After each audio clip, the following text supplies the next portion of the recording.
हाँ जी, question number 19 में ये जो चीज है, bank balance 1 September 18 is 12 million, ये प्रॉब्लम था। कहता है TTL has arrange running finance facility, मतलब कि ओवरड्राफ्ट की फैसिलिटी, ओवरड्राफ्ट की फैसिलिटी। कहता है from a local bank at a markup 10% per annum. The markup is payable at the end of each month on the closing balance. अब होगा क्या, जब आपने सवाल हल करना है ना, सपोज दैट यहां पर आपका आंसर ये सारी चीजें ब्रॉड डाउन था, यहां पर आपने रिसीट प्लस कर ली, पेमेंट माइनस कर ली, यहां पर आपका एक बैलेंस आएगा। इस बैलेंस को कहना है हम balance before markup, balance before markup.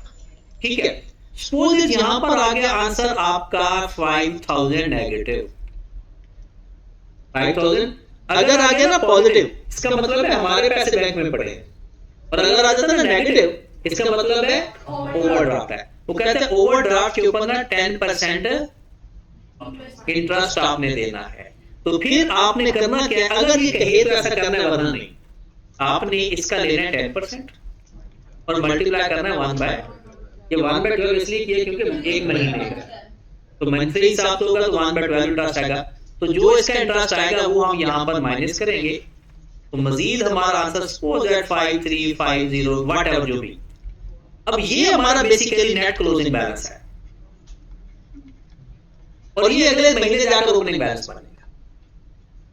बात समझ लगी? मतलब ये बैलेंस अगर पॉजिटिव आया तो फिर तो कुछ नहीं करना, और अगर नेगेटिव आएगा तो उसका इंटरेस्ट फाइंड करेंगे, वो भी माइनस करेंगे, और ये हमारा फिर ये क्लोजिंग बैलेंस होगा, फिर अगले महीने का ओपनिंग बैलेंस होगा। तो ये इसके अंदर एक नई चीज सीखने वाली थी। बाकी सवाल आपके सामने है कि बाकी सवाल के अंदर कोई इशू नहीं था, फिर भी अगर किसी को इशू आया हो तो वो मुझे बता दे। हम मार्केटिंग वाला पॉइंट डिस्कस कर लेते हैं।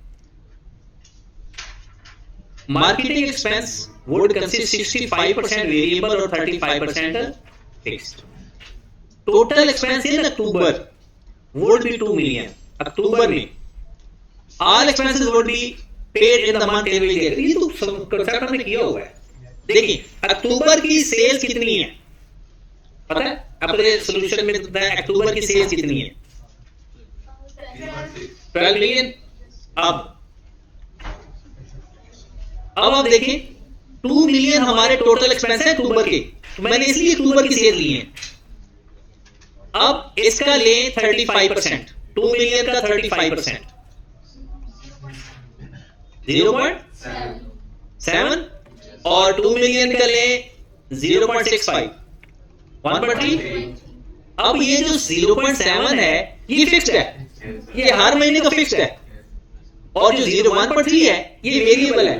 अब 1.3 का क्या करेंगे, 1.3 डिवाइडेड बाय 12, और हाँ जिस महीने का आपको एक्सपेंस चाहिए ना मार्केटिंग, उसकी सेल से मल्टीप्लाई करते हैं।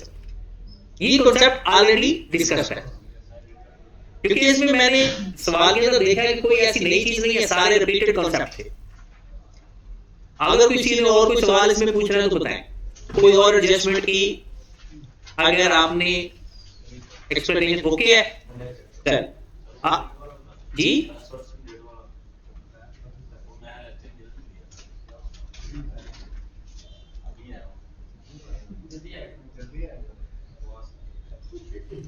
वो ये है, नहीं वो वाला कॉन्सेप्ट मैंने बातों बातों में स्टार्ट में बताया था कि ये चीज हो सकती है। आपका पहला महीने का ब्रोडो, फिर सारी रिसीट्स, सारी पेमेंट्स, अगर आंसर नेगेटिव आए तो इसे हम कहेंगे बैलेंस बिफोर मार्कअप। अब उसने कहा है कि आपने हर महीने का मार्कअप उसी महीने में पे करते जाना। अब आपका 5000 हमारी अब लायबिलिटी बन गई अगर नेगेटिव बैलेंस है तो इसका 10% लेकर एक महीने का इंटरेस्ट चार्ज करेंगे 1/12, वो भी माइनस करेंगे। अब बैंक में हम इतने के मकरूज हो जाएंगे, ये हमारा क्लोजिंग बैलेंस आएगा, ना कि ये आएगा। ये जो मैंने 5350 लिखा है सपोज करके लिखा है, ये आंसर पता नहीं कुछ और है, आंसर बल्कि बता ही दो। 5000 का 10% और 1/12 करके बता दो। 5000 मल्टीप्लाई बाय 10% मल्टीप्लाई बाय 1/12, 42 कर लेते हैं, तो 5042 ये हमारा आगे जाकर ब्रॉडर बनेगा। और कोई बात? चलिए जी, आपके आने से पहले ये डिसाइड हुआ है कि हम कल लास्ट क्लास करनी है और कल भी कैश बजट की करनी है। अब कैश बजट के कुछ सवाल ऐसे हैं कि जिसके अंदर आप चाहकर भी अगर आपको पहले नहीं पता तो उसमें सही नहीं हो सकते सवाल, जिसमें क्वेश्चन नंबर 6 है। तो क्वेश्चन नंबर 6 में आज हमने ये देखना है कि अगर 45 डेज के डेटर हूं तो क्या मसला होता है मंथली बेसिस पे। अगर आ जाता है ना कट्ठा बनाना, फिर तो हम कहते हैं ब्रॉडर और कैंडल करके करते हैं। तो क्वेश्चन नंबर 6 बेसिकली तो आपका पहले आप लोग करके आते फिर हम करते तो ज्यादा बेहतर होता, लेकिन हम क्योंकि हमारे पास मेरा प्लान था पहले कि आज एसपीएल का बजट सीखना है। वैसे तो दोनों सीख सकते हैं, दोनों कर लेते हैं क्योंकि तो सवाल के अंदर ना दोनों ही है।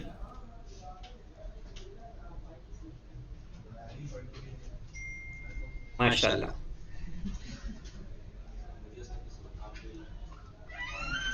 क्वेश्चन नंबर 6 की रिक्वायरमेंट पढ़ लेते हैं।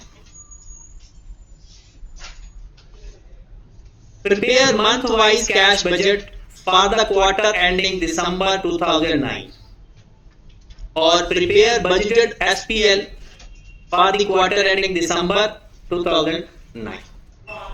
मतलब इस सवाल का SPL भी बनाना है और इस सवाल का कैश बजट भी बनाना है। SPL अगर आपने बनाना है तो क्या फार्मूला होता है? Sale minus cost of sale, gross profit आ जाएगा, फिर माइनस अदर एक्सपेंसेस, फिर फाइनेंस कॉस्ट और नेट प्रॉफिट आ जाएगा। लेकिन इसमें हमने हर तरह के एक्सपेंस लिखना है, चाहे वो कैश हो चाहे वो नॉन कैश हो, लेकिन कैश बजट में हम सिर्फ कैश लिखते हैं। तो अगर हम बात करें, इस सवाल को पढ़ लेते हैं। Smart limited has prepared for cost quarter ending December 2009 which is based on the following projection. Sale for the period October 2009 to January has been projected as under। ये कुछ महीनों की उसने सेल्स प्रोजेक्टेड बता दी, अक्टूबर की, नवंबर की, दिसंबर की और जनवरी की। पहले तो मुझे अब ये बताएं हमारा क्वार्टर कौन सा है? अक्टूबर, नवंबर, दिसंबर। अब जरा थोड़े से जाग रहे हो ना, अगर मैंने एसपीएल में सेल्स लिखनी है तो इन तीनों को प्लस कर दो, तो मेरे लिए सेल्स हैं 3 महीनों की, क्योंकि इसके अंदर तो मैंने ये नहीं देखना कि कैश कितनी है क्रेडिट कितनी है, क्योंकि वो तो मैंने कैश निकालने के लिए देखता हूँ ना। एसपीएल में तो मैं टोटल सेल लिखता हूँ, तो ये मेरी टोटल सेल्स आ गई। ठीक है, cash is 20% of the total sales, the company earn on GP 20% of sales. It intends to increase the sale price by 10% from November 1, 2009. Effect of increase in sale price has been incorporated in the above figure। इसका मतलब है इसका CPS कुछ और है और इन दोनों का सीपीएस कुछ और। अगर मैं आपसे ये कहूं कि इन सेल से मुझे ना कॉस्ट ऑफ सेल चाहिए, इस डाटा को देखकर तो बता सकते हो, इस सेल से कॉस्ट ऑफ सेल फाइंड कर सकते हो, हमारा ग्रॉस प्रॉफिट आ गया। फिर अगर इस गिवन सेल से आप कॉस्ट ऑफ सेल फाइंड कर सकते हो तो सेल गिवन है, कॉस्ट ऑफ सेल आप फाइंड कर रहे हो तो हमारे पास ग्रॉस प्रॉफिट आ गया। एसपीएल का बजट बहुत आसान होता है। चलिए कॉस्ट ऑफ सेल फाइंड कर लेते हैं जी। ये हमारी जो सेल है इसका सीपीएस है 20%, तो जनाब C plus P is equal to S, 100 है ये, और ये कितना हो गया 20 और ये कितना हो गया 80। तो 7500 को मैं 100 में डिवाइड करके 80 से मल्टीप्लाई करूंगा तो मेरे पास कॉस्ट ऑफ सेल आ जाएगी। तो मैं कॉस्ट ऑफ सेल इसके ना सामने लिख देता हूं। कारो जरा मुझे कॉस्ट ऑफ सेल बता दो इसकी, अपना अपना कैलकुलेटर निकालें क्योंकि इसमें बहुत अच्छी चीजें होने वाली हैं। कितना? 6 million.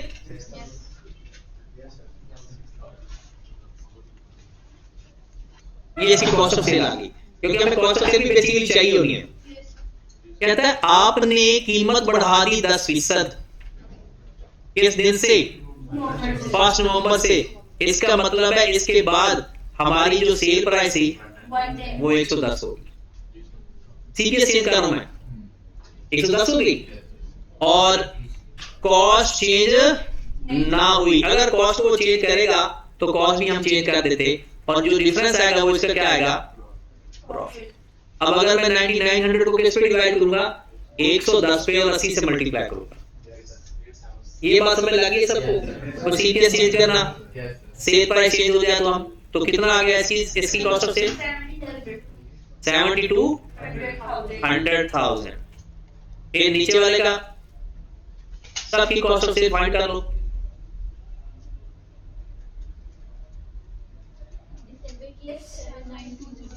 Seven 920,000 and last one 10 million का। ये इसलिए फाइंड कर रहे हैं क्योंकि हमें कैश बजट भी बनाना है साथ, अदरवाइज जरूरत ना होती इसकी। 7272। अब जरा ग्रॉस प्रॉफिट हमारा आ चुका है। 3 महीनों की सेल और 3 महीनों की कॉस्ट ऑफ सेल को आपस में माइनस कर देंगे, हमारे पास ग्रॉस प्रॉफिट आ जाएगा। और ये जो डाटा बाकी गिवन है ये किस पर्पस के लिए, कैश बजट बनाने के लिए। आगे चलते हैं। All debtors are allowed, 45 days credit and expected to settle promptly। कौन सा? हाँ ये अच्छा अच्छा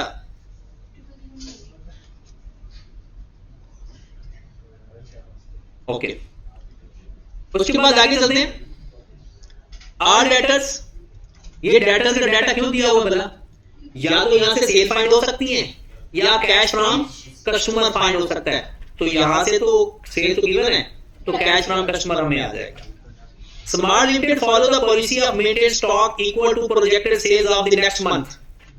और कहता है जो अगले महीने जितनी सेल करनी है ना उसका स्टॉक उतना अपने पास इस टाइम रखना है। तो आपने सेल की वैल्यू वाला स्टॉक रखना है या कॉस्ट ऑफ सेल वाली वैल्यू का रखना है? तो वो जो अगले सेल की कॉस्ट ऑफ सेल आई होगी ना उसका स्टॉक हमने लेना है।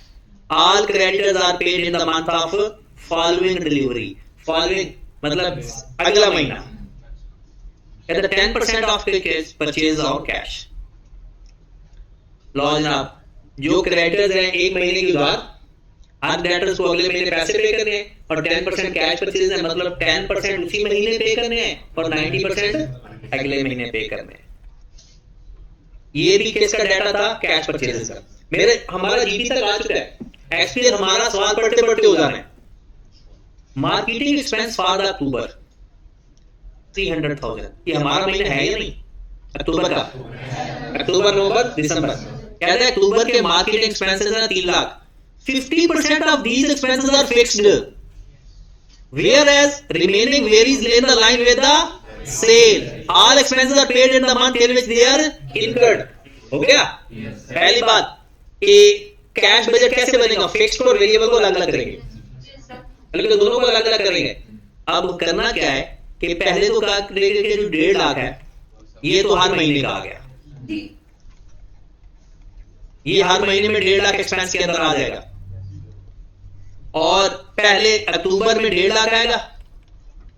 अब नवंबर में क्या आएगा, 1.5 लाख डिवाइडेड बाय अक्टूबर की सेल्स मल्टीप्लाइड बाय नवंबर की सेल्स और मल्टीप्लाइड बाय दिसंबर की सेल्स। बता दें अगर आपके पास डाटा सारा है तो अक्टूबर की सेल पे डिवाइड करके और नवंबर की सेल से पहले मल्टीप्लाई करें।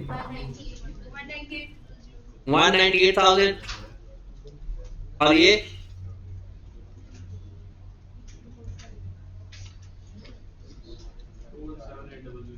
217।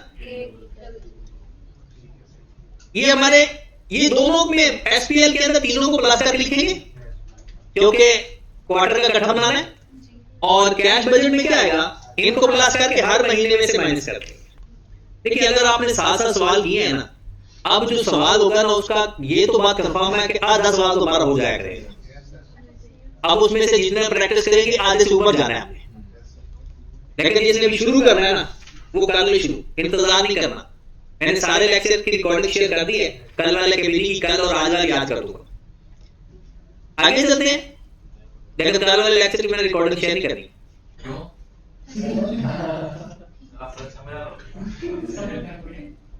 Admin expense for the September is 2 million 200,000 due to inflation. These are, सिर्फ इनकी बात हो रहा है, expected to increase 2% each month. ये सितंबर के हैं। आप जरा गौर से देखिए 2 लाख सितंबर के हैं, लेकिन सितंबर तो हमारा महीने नहीं है, हमारा महीने अक्टूबर नवंबर। वो कहता हर महीने 2% बढ़ते जाएंगे। 2 लाख मल्टीप्लाई बाय 1.02 किस महीने के आ जाएंगे? करो जरा, 2 लाख 2, फिर ये आ गया अक्टूबर के, इसको मल्टीप्लाई करेंगे 1.02 208 जो आंसर है इसका 1.02 2122 ये तीनों महीनों के एक्सपेंस आ गए। इनको प्लस करके लिखेंगे एसपीएल के अंदर और इनको हर महीने के अंदर अलग अलग लिखेंगे कैश बजट में। फिर आ जाएगा depreciation is provided 15% straight line basis, depreciation charge from the purchase on the date of disposal, ये सिर्फ एसपीएल में जाएगा। तो नीचे डाटा गिवन है और उसके हिसाब से ये सारे का सारा एग्जैक्ट IAS 16 है। इसका ताल्लुक उसके साथ हो गया नहीं। अगर पढ़ के देखें अक्टूबर 31, 2009 office equipment having book value 500,000 on October 1, 2009 would be replaced at a cost of ₹2 million. Exchange का केस आ गया। After adjustment of trade in allowance of ₹300,000, trade in allowance का मतलब क्या है कि पुराने एसेट की वैल्यू, वो कहता है the balance would have to be paid in cash, तो बाकी के पैसे हमने कैश की सूरत में पे कर देंगे। ठीक है, एक तो हमने यहां से डेप्शन फाइंड करेंगे, कैसे वो डेप्शन जैसे भी वो फॉर द मंथ आएगी, इनसे 3 में इकट्ठी कर लेंगे क्योंकि हम एसपीएल को इकट्ठा बना रहे हैं ना। और दूसरा इसमें इंटरेस्टिंग चीज ये है, पहली 1.5 लाइन पढ़ के मुझे बताएं, ये जो 5 लाख है बुक वैल्यू, ये किस डेट की है? पूरी लाइन पढ़ के 1.5 लाइन पूरी पढ़ के बताना है। ये किस डेट की है? 1 अक्टूबर की है। लेकिन हम ट्रांजैक्शन किस डेट की कर रहे हैं? 31 अक्टूबर को। यानी वो वैल्यू जिसकी 1 अक्टूबर को बुक वैल्यू है, हम 31 अक्टूबर को रिप्लेस कर रहे हैं। ठीक है, तो जो नया एसेट आ रहा है ना, वो आखिरी 2 महीने आ रहा है। अक्टूबर के महीने में पुराने एसेट की डेप्शन आएगी। आगे चलते हैं। द ओपनिंग बैलेंसेस, 1 अक्टूबर के बैलेंस बता दिए गए उसने। कैश एंड बैंक बरोडो, उसका कैश बजट का डेटर उसने बता दिया, इसका कोई ताल्लुक नहीं है एसपीएल के अंदर, इसका ताल्लुक सारे का सारा किसके साथ होगा? कैश बजट के साथ। और फिक्स एसेट्स एट कॉस्ट, जिसमें 20% फुली डेप्रिशिएटेड है। फुली डेप्रिशिएटेड एसेट्स को दोबारा डेप्रिशिएट नहीं करते होते। फुली डेप्रिशिएटेड एसेट्स को दोबारा डेप्रिशिएट नहीं करते। तो यहां से डेप्रिसिएशन फाइंड होगी प्योर। यहां से क्या फाइंड होगी? इस पूरी स्टेटमेंट में और इसके अंदर कैश बजट की सिर्फ ये चीज है। नहीं, इसके बाद वो उसकी कॉस्ट कितनी है जिसके साथ रिप्लेस करें? Would be replaced at a cost of 2 million। 2 million में से 300,000 माइनस कर देंगे, बाकी हमने कैश देना है 17 million या 1700,000, बाकी का हमने उनको कैश दे। एसपीएल तो मेरे ख्याल में बन जाएगा आपका। वो ग्रॉस प्रॉफिट आ गया, ग्रॉस प्रॉफिट के बाद ये मार्केट एक्सपेंस माइनस करने हैं, ये एडमिन एक्सपेंस और यहां से डेप्रिसिएशन, और अगर गेन है तो ऐड कर देना, लॉस है तो एक्सचेंज के केस में गेन लॉस भी निकलेगा। हम चलते हैं कैश बजट पे। इसका कैश बजट टेक्निकल है, इसमें क्या चीज सीखनी है वो मैं आपको बता देता हूं। 45 डेज का डाटा सवाल मैंने आपको कॉपी करवा के देने का मकसद ये है कि आप मुझे सिर्फ ये फाइंड करके दे दे कैश फ्रॉम डेटर कितना है 3 महीनों का। यानी जिसके पास 2 है ना कॉपी, एक पीछे प्रोवाइड कर दे, या जिसके पास बुक है वो तो बुक से कर ले।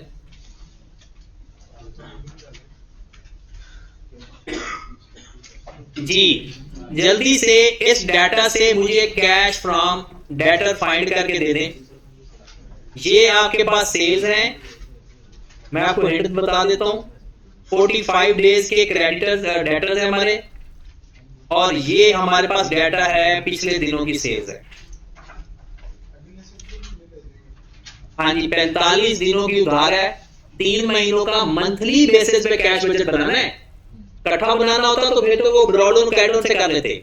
अब हमने बनाना है मंथली बेसिस के ऊपर।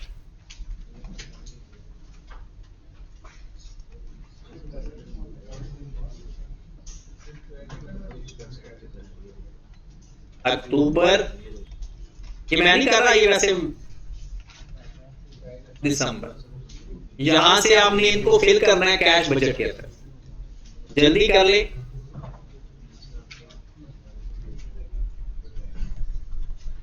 जो बाद में रिकॉर्डिंग भी सुनेगा ना, उसने भी जब मैं कोई टास्क देता हूं ना, ये नहीं कि वो आगे वीडियो करके आगे शुरू कर दे, वो टास्क परफॉर्म करे उसी तरह से, ताकि थोड़ा सा अच्छी चीज बेहतर हो।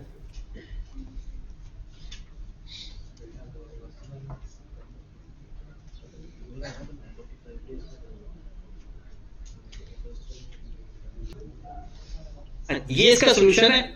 इसको अगर आप सोल्यूशन में भी समझने में थोड़ा इशू आता है, आप मैं दोबारा डिस्कस बाद में करता हूं।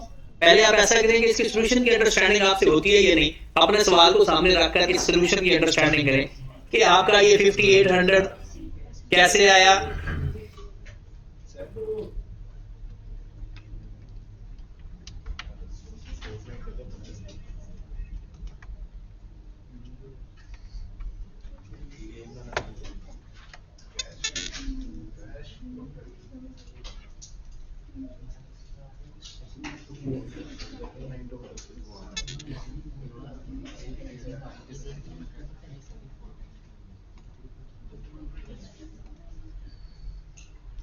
मतलब ये सब कुछ ऐड होके ये 3 आंसर आ रहे हैं।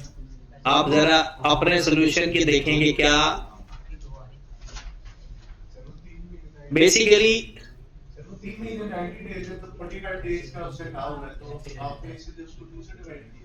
मैंने नहीं किया, क्या आपने किया? हाँ, मैं तो अभी समझाऊंगा ना। और ये सिर्फ कैश फ्रॉम डेटर है, कैश से अलग है, ये अलग है। और ये कैश फ्रॉम डेटर है।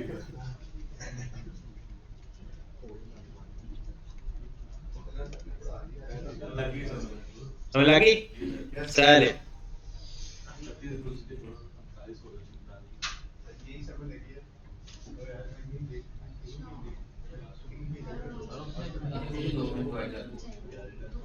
अब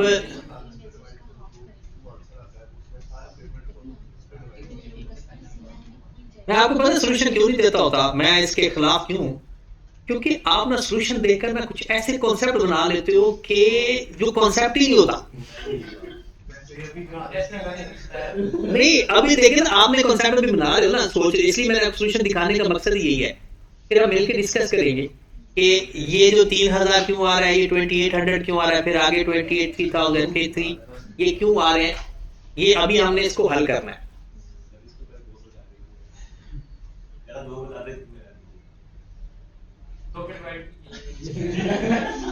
ये तो इसने खुद आइडिया बनाया, मतलब क्या बनाया पता है? कहते हैं टोटल 3 महीने और 45 दिन है, तो इसलिए 2 में डिवाइड है।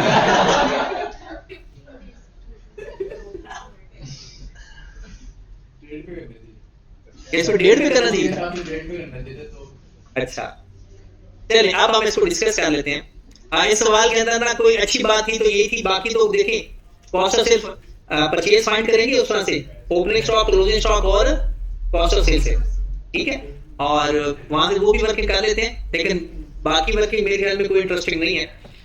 चलिए देखते हैं, इस सवाल का सोल्यूशन देखते हैं, चल के हम खुद सॉल्व करते हैं। आप मुझे सिर्फ बता दें, कैश तो मसला नहीं है ना। आप मुझे जो क्रेडिट सेल्स है ना, अक्टूबर की क्रेडिट सेल्स बता दें बस। 6000, ये मैं ऊपर लिख रहा हूँ, क्रेडिट सेल्स, और 7920 8711, ये क्रेडिट सेल्स है इन महीनों की। अब टाइम है 45 दिन का। अगर हमें जो सबसे अच्छी चीज होती है ना, कि अगर हमें ये ना बताया जाए कि ये सेल या परचेज किस दिन की है, तो हम एक अजम्पशन लेते हैं evenly throughout the year या evenly throughout the month, कि एक जैसी हर महीने सेल्स हैं, ये एक जैसी हर दिन सेल्स हैं, हम ये अजम्पशन लेते हैं। अब आपके पास उसने सबसे अच्छी चीज ये पढ़ने वाली है, ओपनिंग बैलेंस ऑफ 1 अक्टूबर। इस दिन वो बता रहा है कि आपके पास कैश कितना पड़ा है, 2500,000, और डेटर्स कितने पड़े हैं, 5600 और 3 मिलियन। मतलब 1 अक्टूबर को ये रिसीवेबल्स हैं, 1 अक्टूबर को ये 1 अक्टूबर तक रिसीव नहीं हुए थे। लेकिन वो कहता है अलग अलग बताने का मकसद देखें, वो कहता है सितंबर के अंदर ये रिलेटेड टू सितंबर की सेल्स है और ये रिलेटेड टू अगस्त की सेल्स है। अब अगस्त से शुरू करते हैं। 1 अक्टूबर को 3 मिलियन रिसीवेबल है, अगस्त में सेल हुई, 45 दिन की उधार पे बेची। इसी चीज को समझना है तो सारा सवाल समझ लग जाएगा।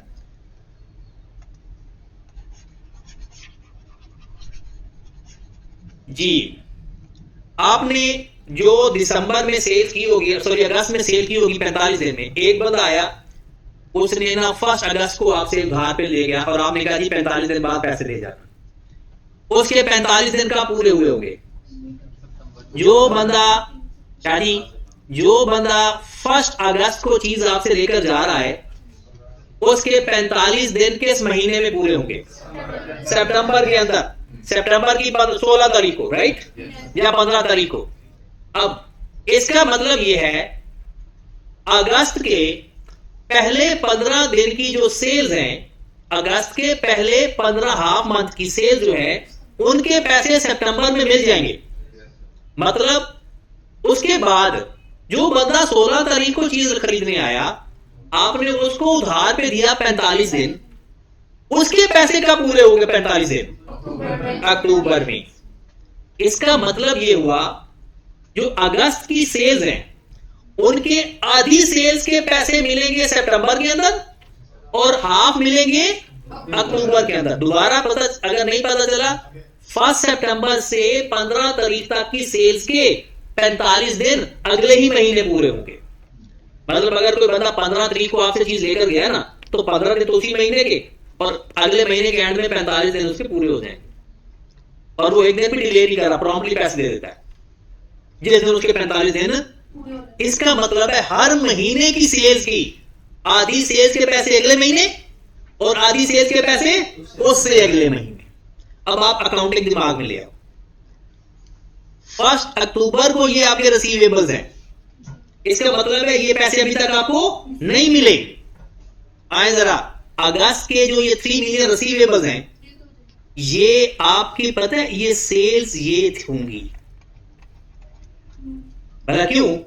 अगस्त में 6 मिलियन की सेल्स हुई होगी, जिनके आधी सेल्स के पैसे कब मिल चुके होंगे, सितंबर के अंदर, और आधी सेल्स के पैसे कब मिल गए। इसका मतलब है 1 अक्टूबर को जो रिसीवेबल है इसका आधा 3 मिलियन, और ये सारे पैसे कब मिल जाएंगे आपको, अक्टूबर के अंदर इसके 45 दिन पूरे हो जाएंगे। अगस्त वाली सेल्स के आधी सेल्स के पैसे सितंबर में पूरे होने हैं और आधी सेल्स के पैसे अक्टूबर के। तो ये जो 3 मिलियन है ये टोटल सेल्स नहीं है, ये रिसीवेबल है। 1 अक्टूबर को 15 दिन की सेल्स अभी रहती थी अगस्त वाली, तो ये इसके 15 दिन पूरे हो जाएंगे। इसका मतलब है ये 3 मिलियन हमें अक्टूबर में मिल जाएंगे। अब आए जरा सितंबर वाली सेल्स, सितंबर वाली सेल्स के पैसे कब कब मिलने हैं, आधे अक्टूबर में, आधे। इसका मतलब है 5600 में 2800 हमें मिल रहा है। अब आपके सर पिछला आपने 3 मिलियन एज इट इज लिया, इसको हाफ नहीं किया, क्योंकि रिसीवेबल वो सितंबर रिसीवेबल ही हाफ था, लेकिन ये 5600 टोटल रिसीवेबल है। इसके सितंबर में 1 रुपया भी नहीं मिला होगा, क्योंकि सितंबर में 45 दिन पूरे नहीं हुए। तो इसके आधे पैसे आपको कब मिलेंगे 2800, और आधे पैसे कब मिलने हैं नवंबर के अंदर। अब चलते हैं हम अपने सवाल की तरफ। जी जी, जो आप अगस्त वाला कह रहे हैं हाँ। आधे होंगे और देखिए यहां पर ऊपर लिखा हुआ है, ये ओपनिंग बैलेंस किस दिन के हैं? 1 अक्टूबर के रिसीवेबल्स हैं। अब रिसीवेबल तो उसे कहेंगे ना कि जिसके पैसे अभी तक हमें नहीं मिले। आप मुझे सादा सी बात बतानी है, अगस्त के अंदर सेल हुई होगी जितनी भी हुई, उसके आधे पैसे कब मिलने हैं? सितंबर के अंदर वो मिल गए। इसका मतलब है वो रिसीवेबल होगा या नहीं? वो नहीं होगा। तो इसका मतलब है जो 1 अक्टूबर को रिसीवेबल आ रहा होगा ना, वो अगस्त की आधी सेल का आ रहा होगा। आधी सेल के तो पैसे मिल गए और आधी सेल के अभी रिसीवेबल आ रहे हैं, तो ये हैं ही आधी सेल्स। ओरिजिनल सेल कितनी हुई होगी? 6 मिलियन। ये इसके 3 मिलियन पैसे मिल गए होंगे सितंबर के अंदर और 3 मिलियन अक्टूबर में मिलने हैं। इसका मतलब है 3 मिलियन 1 अक्टूबर को रिसीवेबल है। फिर आप आए सितंबर के, सितंबर की 50 सेल जितनी भी, आधे पैसे कब मिलने हैं और आधे पैसे? तो 1 अक्टूबर को पूरी सेल रिसीवेबल है या आधी? पूरी सेल, क्योंकि सितंबर का पैसा मिलना ही अक्टूबर में पहली दफा। तो इसका मतलब है ये पूरी सेल्स है और ये आधी सेल्स है। इसलिए मैं 3 मिलियन को हाफ नहीं करूंगा और 5600 को मैंने हाफ करना है। तो अब आए जरा सवाल के ऊपर। तो मेरे पास जो अगस्त की सेल्स पड़ी है ना,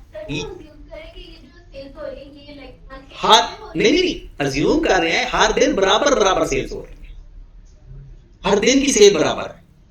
तो इस जो पहले 15 दिन की सेल होगी ना, उनके पैसे मिल जाएंगे अगले महीने, और फिर अगले 15 दिनों की सेल्स उसके 45 दिन, उससे भी अगले महीने पूरे होंगे। तो इसका 3000 अक्टूबर के अंदर पूरे का पूरा आ जाएगा। जो सितंबर का 5600 है उसके आधे पैसे यहां पर मिलने हैं और आधे पैसे यहां पर मिलने हैं। फिर आगे अक्टूबर की सेल्स 6000, इसके आधे पैसे कब मिलने हैं? नवंबर में, और आधे पैसे दिसंबर में, क्योंकि उसे अगले महीने आधे पैसे मिलने हैं। और नवंबर की सेल्स के है कितने? 79, उसके आधे पैसे मिलने हैं 39 और आधे पैसे मिलने हैं, उधर हमने जाना नहीं। कैश बजट पूरा हो गया आपका क्रेडिट सेल्स का 5800 और 6960 और कैश सेल्स के पैसे इसमें ऐड कर देंगे तो हमारे पास कैश बजट आता है। देखें यही तो बात समझानी है मीन। यहां पर उसने बताया है कि आपके पास जो ओपनिंग बैलेंस गिवन है ना, वो स्टेट है 1 अक्टूबर का। इसका मतलब है जो 1 अक्टूबर को रिसीवेबल आपका लिखा हुआ है ना, इसका मतलब ये पैसे अभी आपने लेने हैं। डन। अगस्त में जो सेल हुई होगी उसके आधे पैसे हमने कब लेने हैं? सितंबर में, वो मिल गए। हाँ ये चीज मैं 45 दिन देख रहा हूं। ये 1 अगस्त को 1 से लेकर 30 डेज तक जितनी आपने सेल्स 1 अगस्त को की होगी उसके 45 दिन का पूरे हो जाएंगे। 30 दिन अगस्त के और 15 दिन सितंबर के। इसका मतलब है 1 सितंबर वाले के 45 दिन 1 अगस्त वाले के सितंबर में पूरे हो जाएंगे, और 15 तारीख तक की जितनी भी सेल्स होंगी ना अगस्त के अंदर, उनके 45 दिन सितंबर में पूरे हो जाएंगे और वो पैसे हमें मिल जाएंगे। ऐसा ही है। इसका मतलब है आधी सेल्स जो आपकी 16 अगस्त को सेल हुई उसके 45 दिन का पूरे हुए अक्टूबर में, क्योंकि 15 दिन ये और 30 दिन वो पूरे हो गए। अब इसका मतलब है 16 से लेकर आगे जितने भी दिन आएंगे, ये अगस्त का महीना है, सितंबर में पैसे मिले, अक्टूबर में पैसे मिले। हाँ 1 अगस्त हर डेट आ रही है। अब 1 आधी सेल्स के पैसे क्या 1 अक्टूबर को रिसीवेबल हो गए या नहीं? ये वाले शुरू वाले नहीं, क्योंकि ये सितंबर में मिल गए। ये वाली सेल रिसीवेबल है और ये सारे पैसे अक्टूबर में मिलेंगे। जो रिसीवेबल 3 मिलियन नजर आ रहे हैं ना, ये पूरे के पूरे रिसीवेबल आपके कब हो रहे हैं? अक्टूबर में। और इसका हाफ नहीं करना क्योंकि इसका हाफ इधर हो चुका है, ये पहले ही हाफ है। फिर आई सितंबर के 15 दिन पूरे कब होने हैं? अक्टूबर में। इसका मतलब है वो रिसीवेबल है, और जो नवंबर में मिल रहा है वो भी 5 अक्टूबर को रिसीवेबल है, तो इसलिए उसका हाफ किया। आगे फिर फर्दर हाफ चलता था। ठीक होगी बात? तो उसके बाद एक छोटी सी कहानी और है इसके अंदर, सवाल के अंदर, बाकी तो वो आपको पहले पता है। उसने कहा कि सबसे पहले आपने फाइंड करनी है कॉस्ट ऑफ सेल। वो तो फाइंड कर लिया ना, कॉस्ट ऑफ सेल आपने फाइंड कर ली। सपोज दैट अक्टूबर की, नवंबर की, दिसंबर की और जनवरी की, ठीक है। कॉस्ट ऑफ सेल की अमाउंट भी हमारे पास गिवन है। अब हमने लिखना है ओपनिंग और क्लोजिंग स्टॉक। उसने क्या कहा है, अगले महीने की सेल्स आपने एक महीना पहले खरीद के रख लेनी है, अगले महीने की। तो अक्टूबर का क्लोजिंग स्टॉक क्या होगा भला? नवंबर की पूरी सेल्स। कभी वो 80% क्या देता है, कभी वो 60% क्या देता है, और इसका ओपनिंग स्टॉक कोई बता सकता है? अक्टूबर की एज इट इज, अक्टूबर की, क्योंकि आपको पता है जो हमारा जो पिछले साल का क्लोजिंग स्टॉक होगा वो बेसिकली अक्टूबर की सेल्स होगी। वो पिछले साल का क्लोजिंग स्टॉक इस साल का, तो हमारा ये क्लोजिंग स्टॉक आ गया, ये ओपनिंग स्टॉक आ गया, और ये क्या आ गया? Cost of sale. इसी तरह हर महीने क्या आ जाएगी, यहां से क्या फाइंड हो जाएगा? परचेजेस का 10% उसी महीने में, क्योंकि कैश बेसिस है, और बाकी 90% एक महीना लेट। और बाकी सारे एक्सपेंसेस के बारे में उसने बताया हुआ है कि जिस महीने हुए हैं उसी महीने, ठीक है। ये बहुत अच्छा सवाल है, मेरा फेवरेट क्वेश्चन है सिर्फ ये 15 दिन वाले मामले में। चलिए अब आपने, जाहिर सी बात है, आप कैश बजट की सवाल करने, वरना मैं तो एक बहुत अच्छे, बल्कि आप तो ये हो ही गया, आपके पास एसपीएल हो ही गया। तो मैं कहता हूं कि एक ऐसा सवाल करते हैं कि जो आपको भी टाइम लगेगा, लेकिन ये है कि सवाल करना जरूर है। एसपीएल का सवाल है, नहीं बाद में वैसी बात ईद पे, और है भी ये नहीं, जैसे आप लोग फिल्में चलाते हो ना, सवाल भी फिल्मों वाले देखो, हॉलीवुड और सिनेमैक्स लिमिटेड है वो। तो ये सवाल ना मेरा, ये भी एक फेवरेट क्वेश्चन है। ये आप लोग करना तो करके आना है, मतलब इस सवाल को हर बंदे ने पूरा करके आना है। हर ट्रांजैक्शन आपने लिखी हुई, गलत हो जाए कोई मसला, ठीक है। जितने स्टेप मिसिंग होंगे उतने स्टेप के ऊपर ना आपको अफ्तारी पार्ट, ईद मिलन पार्टी पड़ जाएगी। अब अफ्तारी तो नहीं हो सकती, ईद मिलन पार्टी पड़ जाएगी, ठीक होगी बात? ओके जी, अल्लाह।